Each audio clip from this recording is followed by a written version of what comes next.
হযরতে আদম হলেন পৃথিবীর প্রথম মানব। হযরতে আদম যাকে আল্লাহ পাক বানালেন পিতা ছাড়া মাতা ছাড়া, আল্লাহ তো যা চায় তাই করতে পারেন। আন্নাল কুওয়াতা লিল্লাহি জামিআ, আল্লাহ বলেছেন ফাআলুল লিমা ইউরিদ, সমস্ত ক্ষমতার মালিক আমি আল্লাহ। আল্লাহ বলেন ফাআলুল লিমা ইউরিদ, আমার যা ইচ্ছা আমি তাই করতে পারি। সুবহানাল্লাহ সুবহানাল্লাহ। আল্লাহ পাক হযরত আদমকে বানালেন মাটি দিয়া, বানানোর পরে জান্নাতের মধ্যে রাখলেন। এরপরে আদমকে সমস্ত নূরের ফেরেশতাদের উপরে সম্মান দিলেন। সুবহানাল্লাহ সুবহানাল্লাহ। অনেকে বলে নূর দামি না মাটি দামি, বলে না এরকম? নূরের ফেরেশতারা ফাসাজাদু লিআদম ওয়াসজুদু লিআদম, আদমকে সিজদা করলেন কারা? নূরের ফেরেশতারা সিজদা করলেন। নূরের তৈরি ফেরেশতারা আদমকে সিজদা করলেন, মাটির তৈরি আদমকে সিজদা করলেন। সিজদা করে নাই আগুন, ইবলিস শয়তান সিজদা করে নাই, ইল্লা ইবলিস। হযরতে আদম আলাইহিস সালাতু ওয়াস সালামকে সম্মান দিলেন। ফেরেশতারা নূরের ফেরেশতারা সিজদা করলো, সম্মান দিলেন। হযরতে আদম আলাইহিস সালাতু ওয়াস সালামের কপাল মোবারকের মধ্যে আল্লাহর নবীর নূরটাকে ঢুকিয়ে দিলেন। সুবহানাল্লাহ সুবহানাল্লাহ। কোথায় ঢুকালেন? মাটির তৈরি আদমের কপাল মোবারকের মধ্যে আল্লাহর নবীর নূরটাকে প্রথমে দিয়ে দিলেন। মহাশূন্য থেকে আমার নবীর নূরটাকে প্রথমে দুনিয়ায় পাঠানোর উদ্দেশ্য, আল্লাহর হাবিবকে পাঠাবেন, প্রথমে হযরতে আদম আলাইহিস সালাতু ওয়াস সালামের কপাল মোবারকের নূরটা দিয়ে দিলেন। যত সন্তান হয় সমস্ত সন্তানের মালিক পিতা, মাতা কোনো সন্তানের মালিক নয়। এজন্য কোন স্বামী যদি তার স্ত্রীকে তালাক দেয়, বিচার অনুযায়ী সন্তানের মালিক কিন্তু স্বামী পাবে, সন্তানের মালিক কোনো স্ত্রী নয়। সুবহানাল্লাহ সুবহানাল্লাহ। ছেলে মেয়ে আপনার বীর্য থেকে যা যাবে ওটাই হবে। সমস্ত সন্তানের মালিক কে? পিতা। অনেকে স্ত্রীর কাছে সন্তান হয় না, আমি হয় বারবার, বারবার ছেলে হয় অথবা বারবার মেয়ে হয়, এই জন্য সমস্যা হয় না, পরিবারের সমস্যা। কিন্তু সমস্যা তো ভাই নারীর না, সমস্যা তো তোমার। সন্তানের মালিক তো তুমি। হযরতে আদম আলাইহিস সালাতু ওয়াস সালামের কপাল মুবারকের মধ্যে যখন আল্লাহ পাকের হাবিব মুহাম্মদ রাসূলুল্লাহ সাল্লাল্লাহু আলাইহি ওয়াসাল্লামের নূরটা যখন দিয়া দিলেন, সমস্ত ফেরেশতারা অবাক হয়ে গেলেন। হযরতে আদম আলাইহিস সালাতু ওয়াস সালামের কপাল মুবারকে আল্লাহর নবীর নূর দেখে সমস্ত ফেরেশতারা অবাক হয়ে গেল, আশ্চর্যান্বিত হয়ে গেল, যে কেমন মানব, মহামানব। হযরতে আদম আলাইহিস সালাতু ওয়াস সালাম যখন বিবাহ করলেন, আল্লাহ বললেন, আদম তুমি যে হাওয়াকে বিবাহ দিলাম তোমাকে, আমি তো উকিল, আমি তো উকিল। সুবহানাল্লাহ। সমস্ত মানুষের উকিল, অভিভাবক আল্লাহ, ঈমানদারদের অভিভাবক, গার্ডিয়ান আল্লাহ। আল্লাহ রাব্বুল আলামিন বলেন, ذلك بأن الله مولى الذين آمنوا وأن الكافرين لا مولى لهم। ও দুনিয়ার মানুষেরা শোনো, আল্লাহ বললেন ঈমানদার যারা, ঈমানদারদের অভিভাবক হলেন আল্লাহ। যারা কাফের, বেদিন, মুশরিক, যারা আল্লাহকে মানে না, রাসূলকে মানে না, তাদের কোনো অভিভাবক নাই। তারা দরিসিরা জন্তু জানোয়ারের মতো, যেখানে সেদিকে যাবে অ্যাক্সিডেন্ট করবে, নাউযুবিল্লাহ। সুতরাং হযরতে আদম আলাইহিস সালাতু ওয়াস সালামকে আল্লাহ বললেন, আদম তোমাকে যে বিয়ে দিলাম মোহরনা দাও। তখন হযরতে আদম বললেন, আল্লাহ আমার তো কিছু নাই, আমি কি দেব তোমাকে? বললেন, তুমি আমার হাবিবের উপরে 20 বার দরুদ পড়বা। সুবহানাল্লাহ সুবহানাল্লাহ। আমার হাবিবের উপরে 20 বার দরুদ পড়বা, এটা তোমার জন্য মহারানা। সুবহানাল্লাহ সুবহানাল্লাহ। এরপরে আল্লাহ রাব্বুল আমিন হযরতে আদম আলাইহিস সালাতু ওয়াস সালামকে দুনিয়ায় পাঠালেন। দুনিয়ায় আসার পরে হযরতে আদম আলাইহিস সালাতু ওয়াস সালাম ওই যে লা তাকরাবা হাযিহি শাজারা, ওই গাছের ফল খাওয়ার কারণে 200 বছর, 250 বছর, 300 বছর পর্যন্ত আকাশের দিকে তাকান নাই। হযরত আদম নিজে নিজে অনুতপ্ত হয়ে গেলেন, আরে আমি অপরাধ করলাম, আল্লাহর কাছে আমি অপরাধী, ডিফল্টার, আমি মুজরিম হয়ে গেছি, আমি আল্লাহর কাছে, আল্লাহর দিকে শরমে লজ্জায় হযরত আদম 300 বছর পর্যন্ত আকাশের দিকে তাকান নাই। কাঁদতে কাঁদতে চোখের এদিকে নহর হয়ে গেছে। হঠাৎ করে মনে পড়লো, আরে আমি কি করলাম? ওই যে আরশ আজিমের কুটির নিচে যেই পেয়ারা হাবিবের নামের সাথে আল্লাহর নামের যুক্ত আছে কালিমার মধ্যে, সেই হাবিবের নাম ধরে একটু কালিমা পড়ে আমি আল্লাহর কাছে যদি তওবা করি, হয়তো আল্লাহ পাক আমাকে কবুল করবেন। সুবহানাল্লাহ, সুবহানাল্লাহ। নবী করিম সাল্লাল্লাহু আলাইহি ওয়াসাল্লাম বলেছেন, কালিমা তাইয়্যিবা লা ইলাহা ইল্লাল্লাহ, এটার এত পাওয়ার, এত ওজন, গোটা দুনিয়ার সমস্ত জিনিসকে যদি এক পাল্লায় দেওয়া হয়, লা ইলাহা ইল্লাল্লাহ মুহাম্মাদুর রাসূলুল্লাহ সাল্লাল্লাহু আলাইহি ওয়াসাল্লাম, এটাকে যদি এক পাল্লায় দেওয়া হয়, গোটা দুনিয়ার চেয়ে আল্লাহ পাকের কালিমা মুহাম্মদ রাসূলুল্লাহ সাল্লাল্লাহু আলাইহি ওয়াসাল্লামের নাম গোটা দুনিয়ার সবকিছুর চেয়ে ভারী হয়ে যাবে। সুবহানাল্লাহ, সুবহানাল্লাহ। এটা হলো হাদিস শরীফ। এবার হযরতে আদম চিন্তা করলেন, আহারে আমার তো মনে পড়ে গেছে, ওই যে আরশ আজিমের নিচে কুটির উপরে যেই হাবিবের নাম, আমার শ্রেষ্ঠ সন্তান মুহাম্মদ রাসূলুল্লাহ সাল্লাল্লাহু আলাইহি ওয়াসাল্লামের নাম ধরে আমি ক্ষমা চাইব। হযরত আদম বললেন, আল্লাহ আমি অন্যায় করেছি, আমি জুলুম করেছি তোমার উপরে, তোমার প্রিয় হাবিব মুহাম্মদ রাসূলুল্লাহ সাল্লাল্লাহু আলাইহি ওয়াসাল্লামের নামের উসিলায় তুমি আমাকে maaf করে দাও। আল্লাহ পাক বলেন, আদম তুমি আমার হাবিবের নাম কোথায় পেয়েছো? হযরত আদম বলেন, আল্লাহ তোমার হাবিবের নাম আমি জান্নাত থেকে আরশ আজিমের কুটির মধ্যে লেখা দেখেছি, তোমার নামের সাথে লা ইলাহা ইল্লাল্লাহু মুহাম্মাদুর রাসূলুল্লাহ সাল্লাল্লাহু আলাইহি ওয়াসাল্লাম। আল্লাহ বললেন, আদম তোমার জীবনের গুনাহগুলি আমি maaf করে দিলাম। সুবহানাল্লাহ। তুমি যেহেতু আমার হাবিবের নাম নিয়েছো, সাদ্দাক্তাম, তুমি সত্য বলেছো, আমার হাবিবের নামটাকে আমি আমার নামের সাথে জড়িয়ে দিয়েছি, কালিমা তাইয়্যিবার মধ্যে ফিট করে দিয়েছি। সুতরাং সেই নবী যদি সৃষ্টি না হতো, কুল কায়নাত আমি কোনো কিছু সৃষ্টি করতাম না। তুমি যেহেতু আমার হাবিবের নাম ধরে আমার কাছ থেকে ক্ষমা চেয়েছো, তাহলে আমি তোমার ভুলের আমি ক্ষমাটাকে, তোমার তওবার আরজি, তোমার দরখাস্ত আমি মঞ্জুর করে নিলাম। সুবহানাল্লাহ। হযরতে আদম আলাইহিস সালাতু ওয়াস সালামের নূর, কপাল মুবারকের নূরের উসিলায় হযরতে আদম আলাইহিস সালাতু ওয়াস সালাম গুনাহ থেকে বেঁচে গেলেন, অপরাধ থেকে বেঁচে গেলেন। হযরতে আদম আলাইহিস সালাতু ওয়াস সালামকে আল্লাহ পাক নবুয়ত দিয়েছেন। সুবহানাল্লাহ, সুবহানাল্লাহ। নবী বানিয়েছেন কার উসিলায়? মুহাম্মদ রাসূলুল্লাহ সাল্লাল্লাহু আলাইহি ওয়াসাল্লামের উসিলায়। এরপরে হযরতে আদম থেকে এই নূর হাওয়া আলাইহিস সালাতু ওয়াস সালামের মাধ্যমে আল্লাহ পাক এই নূরটাকে দিয়ে দিলেন শীষ। এরপরে হযরতে নূহ আলাইহিস সালাতু ওয়াস সালামকে দিলেন।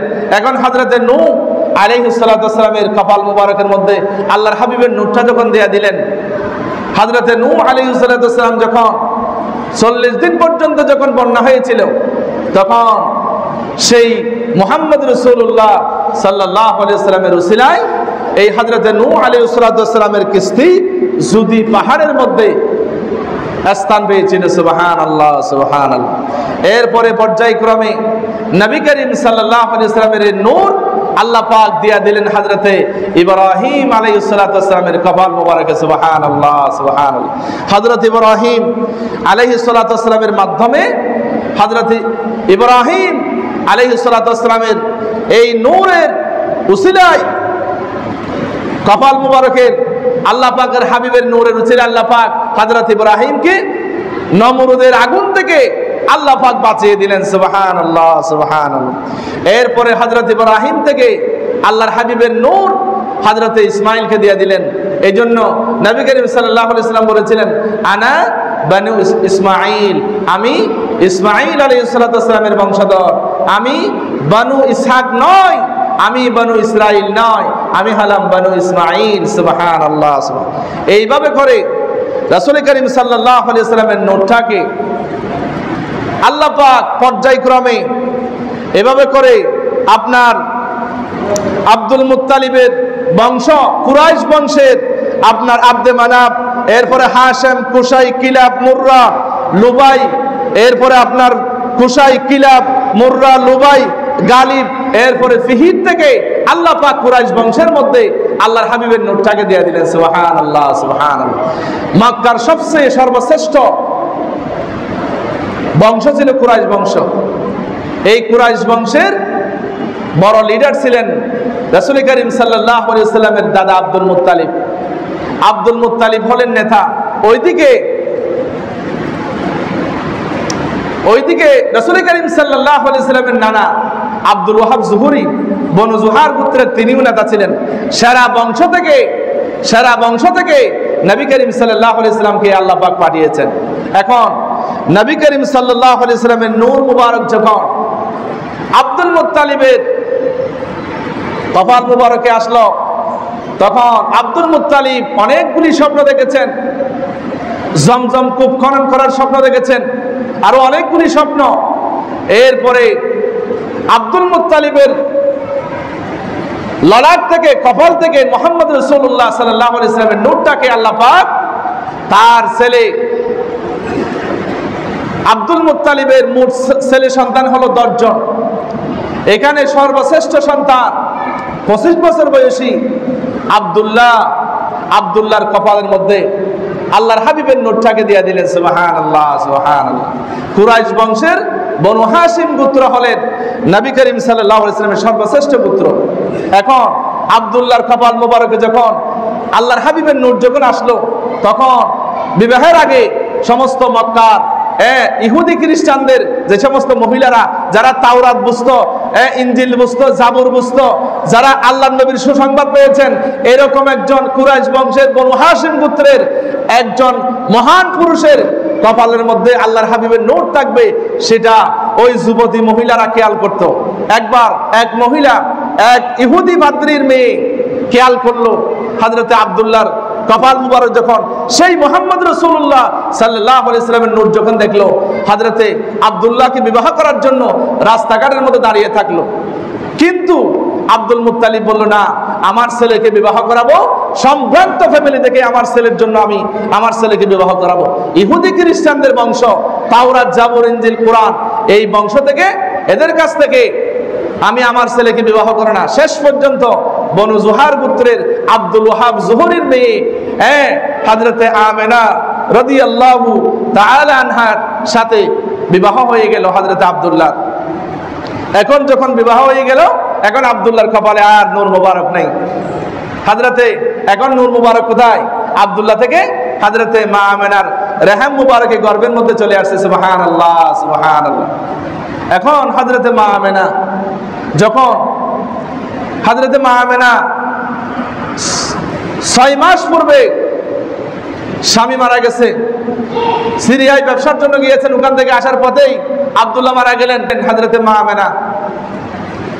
এখন স্বামী যখন মারা যায়, তখন আর কোনো সুগন্ধি, কোনো কিছু তেল, সুগন্ধি, কসমেটিক্স ব্যবহার করা ঠিক নয়।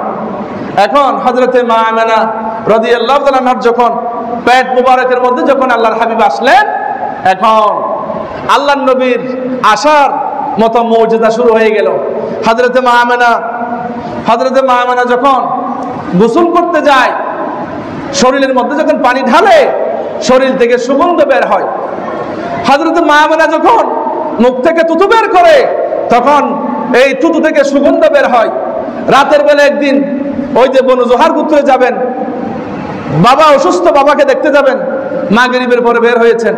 এখন মাগরিবের পরে যাওয়ার সময় সুগন্ধি যখন বের হচ্ছে তখন সবাই কানাঘুষা শুরু করলো, এই আব্দুল মুত্তালিব আমাদের নেতা, আমাদের সর্দার, তার পুত্র আব্দুল্লাহ মারা গেছে, তার স্ত্রী কিভাবে এত দামি আতর ব্যবহার করে? এত দামি আতর তো আমরাও পাই না, এত দামি সুগন্ধি আতর কোথায় পাই? তখন সবাই কানাঘুষা শুরু করলো। একবার একজনে হযরত আব্দুল মুত্তালিবকে বলল, আপনার পুত্রবধূ, আমরা রাস্তা দিয়ে হাঁটতে পারি না আপনার পুত্রবধূর গায়ের সুগন্ধির কারণে। হ্যাঁ, আপনার পুত্রবধূ এত দামি সুগন্ধি আতর কেন ব্যবহার করে? তখন এই কথা স্ত্রী দাদিকে, নবী করিম সাল্লাল্লাহু আলাইহি ওয়াসাল্লামের দাদিকে বললেন। নবী করিম সাল্লাল্লাহু আলাইহি ওয়াসাল্লামের বাবার নাম আব্দুল্লাহ, মায়ের নাম আমেনা, দাদার নাম আব্দুল মুত্তালিব, দাদির নাম হলো নেতিলা বিনতে ফাতেমা, নানার নাম হলো আব্দুল্লাহ ইবনে ওয়াহাব জুহরি, নানির নাম হলো বারিরা, দুধ মাতার নাম হালিমা, দুধ বাবার নাম হারেস, দুধ ভাইয়ের নাম আব্দুল্লাহ। নবী করিম সাল্লাল্লাহু আলাইহি ওয়াসাল্লামের চাচা 10 ভাই, মোট 10 জন, ফুফু হলেন 6 জন। এখন একবার হযরতে আব্দুল মুত্তালিব যখন এই লোকের কানাঘুষা শুনলো, তখন স্ত্রীকে বললেন, দাদিকে বললেন, তখন নেতিলা আব্দুল মুত্তালিবের স্ত্রী বলতেছে, আমিও তো জানি, কিন্তু যখন আমেনা যখন গোসল করতে যায়, তখন এরপরে যখন আমি গোসল করতে যাই, মনে হয় যেন এই গোটা বাথরুমের মধ্যে, ওয়াশরুমের মধ্যে যেন কে যেন সুগন্ধি দিয়ে গোটা প্যাকেট করে রেখেছে। সুবহানাল্লাহ, সুবহানাল্লাহ। তখন দুইজনই এসে জিজ্ঞেস করলেন, মা আমিনা, আমি আজকে মানুষের সমালোচনা করতেছে, সবাই শিকায়েত করতেছে, তুমি এত দামি আতর কেন ব্যবহার করো? হ্যাঁ, তুমি তো আতর ব্যবহার করতে পারো না। তখন হযরতে মা আমেনা বললেন, বাবা, যেহেতু তুমি আমাকে জিজ্ঞেস করতেছো, তাহলে আজকে আমি তোমাকে বলতে বাধ্য।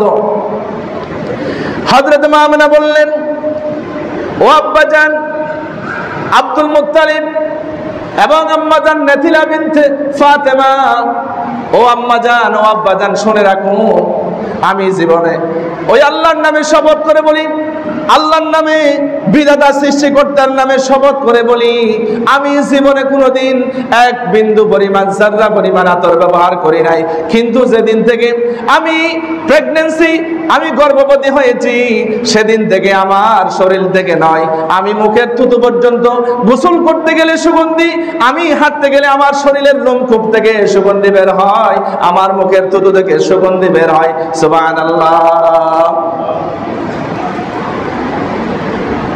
হযরতে আমেনা, মা আমেনা রাদিয়াল্লাহু তাআলা আনহা বলতেছেন, হযরতে মা আমেনা বলতেছেন, শুধু তাই নয় আব্বাজান, আমি যেদিন থেকে আমি গর্ভবতী হয়েছি, সেদিন আমাকে স্বপ্নের মাধ্যমে, আমাকে সমস্ত পয়গম্বররা, আমাকে সমস্ত মহিয়সী নারীরা, হযরত মারিয়াম, আসিয়া, সবাই এসে আমাকে সালাম দিয়েছে। সুবহানাল্লাহ, সুবহানাল্লাহ। শুধু তাই নয় আব্বাজান, এই দেওয়াল গাছপালা তরুলতা, আমি যখন রাতের বেলা পানি আনতে যাই, আমি পানি আনতে গেলে আগে, আমি যখন গর্ভবতী ছিলাম না, আমি পানিটা উঠানোর জন্য মশক দিয়া, রশি দিয়া ভিতর থেকে উঠানো লাগতো। কিন্তু যেদিন থেকে আমি গর্ভবতী হয়েছি, সেই পানি আমাকে কোনোদিন আমাকে রশি দিয়া বালতি থেকে নিচ থেকে আমাকে উঠানো লাগে নাই, সেই পানি মুখের মধ্যে চলে এসেছে। সুবহানাল্লাহ। নবী করিম সাল্লাল্লাহু আলাইহি ওয়াসাল্লামের মা আমেনা বলতেছে, শুধু তাই নয় আব্বাজান, আমি যতদিন পানি আনতে গেছি, পানি রশি দিয়া, বালতি দিয়া কূপ থেকে কষ্ট করে উঠানো লাগে নাই, পানি উপরে চলে আসছে, এবং পানি জবান খুলে আমাকে বলেছে, আমেনা, তুমি কেন কষ্ট করে পানির জন্য আসছো? তুমি যদি বলতে, আমি অটোমেটিক পানি তোমার ঘরের কলসির মধ্যে আমি চলে যেতাম। সুবহানাল্লাহ, সুবহানাল্লাহ। সমস্ত মক্কার মেয়েরা যখন এই ঘটনা দেখলো, একদিন আমেনার সাথে কয়েকজন মহিলা গেলেন, পানি দেখি উপরের দিকে, আবার যখন আমেনা চলে আসলো, পানি নিচের মধ্যে চলে যায়। এখন সমস্ত মহিলারা চিন্তা করলো, পানি আনতে গেলেই আমরা আমেনার সাথে যাব। এখন আমিনাকে বলে, আমিনা, তুমি একটু অবস্থান করো, থাকো, তুমি গেলে পানি চলে যাবে ভিতরে, আমি পানি নিতে পারবো না, তুমি একটু অবস্থান করো, আমরা একটু পানি নিই, প্রয়োজনে তোমার পানি আমরা তোমার বাড়িতে পৌঁছাই দেবো। সুবহানাল্লাহ, সুবহানাল্লাহ। এইভাবে করে হযরতে মা আমেনা বলতেছেন, শুধু তাই নয়, আমি যখন রোদের মধ্যে বের হই, আকাশের মেঘ ছায়া হয়ে আমি যেদিকে যাই সেদিকে আকাশের মেঘ আমাকে ছায়া দিয়েছে। সুবহানাল্লাহ, সুবহানাল্লাহ। এবং হযরতে মা আমেনা বলতেছেন, শুধু তাই নয় আব্বাজান, আমি যতদিন পর্যন্ত আমি যখন থেকে গর্ভবতী হয়েছি, আমাকে কোনোদিন কোনো একটি বিষাক্ত সাপ, বিচ্ছু, জন্তু, জানোয়ার আমাকে কোনোদিন কামড় দেয় নাই। সুবহানাল্লাহ। শুধু তাই নয় আব্বাজান, আরো শুনবেন, হযরতে মা আমেনা বলতেছেন, আব্বাজান শুধু তাই নয়, আমি যখন ঘর থেকে বের হই, সমস্ত বন জঙ্গলে জন্তু জানোয়ার আমাকে দেখে সালাম দেয়, আমাকে দেখে সালাম দেয়, আমাকে বলে আহলান ওয়া সাহলান, স্বাগতম, শুভেচ্ছা আমেনা, তুমি শুভেচ্ছা, তুমি মহিয়সী, তুমি ধন্য মহিলা, তোমার জীবন ধন্য। সুবহানাল্লাহ, সুবহানাল্লাহ। সুতরাং অনেক কথা এই নবী করিম সাল্লাল্লাহু আলাইহি ওয়াসাল্লাম যখন গর্ভের মধ্যে ছিলেন, হযরত মা আমেনা বলতেছেন, স্বাভাবিক মহিলাদের যে গর্ভবতী হলে যে কষ্ট হয়, আমার সেই কষ্ট কোনোদিন জীবনে অনুভব হয় নাই। সুবহানাল্লাহ, সুবহানাল্লাহ। হযরতে মা আমেনা রাদিয়াল্লাহু তাআলা আনহা যখন হযরতে মা আমেনা তিনি যখন গর্ভের আগে যখন মক্কার মরুভূমিতে পা দিতেন, পা মুবারক গরমে, উত্তপ্ত পাথরের গরমে পা রাখা যেত না। কিন্তু যেদিন থেকে আমি গর্ভবতী হয়েছি, সেদিন থেকে আমার মনে হয় যেন আরবের ভূমির প্রত্যেকটা জমিন যেন আরাম, ফ্রিজের মতো, যেন মনে হয় একেবারে বরফের মতো ঠান্ডা। সুবহানাল্লাহ, সুবহানাল্লাহ। সুতরাং আল্লাহর ঘরে মেহমান বৃন্দ, নবী করিম সাল্লাল্লাহু আলাইহি ওয়াসাল্লাম যখন এই হযরতে মা আমেনার পেটের মধ্যে যখন ছিলেন, দুনিয়ায় আসবেন, আব্দুর রহমান ইবনে আউফের মাকে ডাকা হলো দাত্রী হিসাবে। হযরত আব্দুর রহমান ইবনে আউফের মা বলতেছেন, আমি জীবনে তো এরকম বাচ্চা দেখি নাই। আরবের মক্কার অনেক বাচ্চা আমার হাতের মাধ্যমে দুনিয়ায় এসেছে, কিন্তু এই মুহাম্মদ রাসূলুল্লাহ সাল্লাল্লাহু আলাইহি ওয়াসাল্লামের মতো এত সুন্দর এবং এত পরিষ্কার পরিচ্ছন্ন, এত সুগন্ধিময় বাচ্চা আমার জীবনে, আমার হাতে লাগে নাই। সুবহানাল্লাহ। তখন হযরতে আব্দুর রহমান ইবনে আউফের মা হযরতে শেফা তিনি বলতেছেন, আল্লাহর নবী যখন দুনিয়ায় আসলেন, মনে হচ্ছে যেন একটা ছোট্ট বাচ্চা, এত ফুটফুটে সুন্দর, এত সুন্দর বাচ্চা, ক্লিন আতর মেখে, সুগন্ধি দিয়ে, ধুয়ে মুছে পরিষ্কার ভাবে যেন প্যাকেট করে সুন্দর করে কে যেন দুনিয়ার মধ্যে পাঠিয়ে দিয়েছেন। সুবহানাল্লাহ, সুবহানাল্লাহ। এরপরে হযরত আব্দুর রহমান ইবনে আউফের মা বলতেছেন, আমি সমস্ত বাচ্চাগুলি দুনিয়ায় আসার পরে তার নাভির সাথে একটা তার থাকে, কিন্তু এই মহামানব মুহাম্মদ রাসূলুল্লাহ সাল্লাল্লাহু আলাইহি ওয়াসাল্লাম যখন দুনিয়ায় আসলেন, যেন মাকতুআস সুরা, তার নাভিটা যেন কুদরতের মাধ্যমে কে যেন পেটের ভিতরে মুসলমান নাভিটা কাটা অবস্থায় দুনিয়ার মধ্যে পাঠিয়েছেন। সুবহানাল্লাহ, সুবহানাল্লাহ। হযরত আব্দুর রহমান ইবনে আউফের মা বলতেছেন, শুধু তাই নয়, আমি দেখেছি আল্লাহর হাবিব মুহাম্মদ রাসূলুল্লাহ সাল্লাল্লাহু আলাইহি ওয়াসাল্লামকে কে যেন মুসলমানি করে মাখতুনান অবস্থায়, খতনা অবস্থায় দুনিয়ার মধ্যে পাঠিয়েছেন। সুবহানাল্লাহ, সুবহানাল্লাহ। এমন কোন ক্ষমতা আছে নাকি, এমন কোন পাওয়ারফুল নবী আছে নাকি আমার নবীকে আবার খতনা করাবে? দুনিয়ার মধ্যে এরকম কোন পাওয়ারফুল নবী আছে আমার নবীর চেয়ে? সুতরাং আমার নবীর খতনা আল্লাহ পাক কুদরতের মেশিন দিয়া, কুদরতের মাধ্যমে করাইয়া দুনিয়ার মধ্যে নিট এন্ড ক্লিন করে দুনিয়ার মধ্যে পাঠিয়েছেন। সুবহানাল্লাহ, সুবহানাল্লাহ। সম্মানিত হাজরিন, আল্লাহর ঘরে মেহমান বৃন্দ, শুধু তাই নয়, হযরতে আব্দুর রহমান ইবনে আউফের মা শেফা বলতেছেন, শুধু তাই নয়, আল্লাহর নবী দুনিয়ার মধ্যে এসেই হযরতে আমেনার পেট মোবারক থেকে এসেই আত্তাহিয়াতুর সূরাতে বসে সিজদায় চলে গেছেন এবং আহাদ আহাদ শব্দ উচ্চারণ করেছেন। আমি আব্দুর রহমান ইবনে আউফের মা নিজের কান মোবারক দিয়ে শুনেছি। সুবহানাল্লাহ, সুবহানাল্লাহ। সুতরাং নবী করিম সাল্লাল্লাহু আলাইহি ওয়াসাল্লাম যখন এই দুনিয়ায় আসলেন, সমস্ত আরো অনেকগুলি ঘটনা ঘটেছে। ইরানের সেই অগ্নি মন্দির নিভে গিয়েছে এবং ইরানের একটি বড় লেক শুকিয়ে গিয়েছে।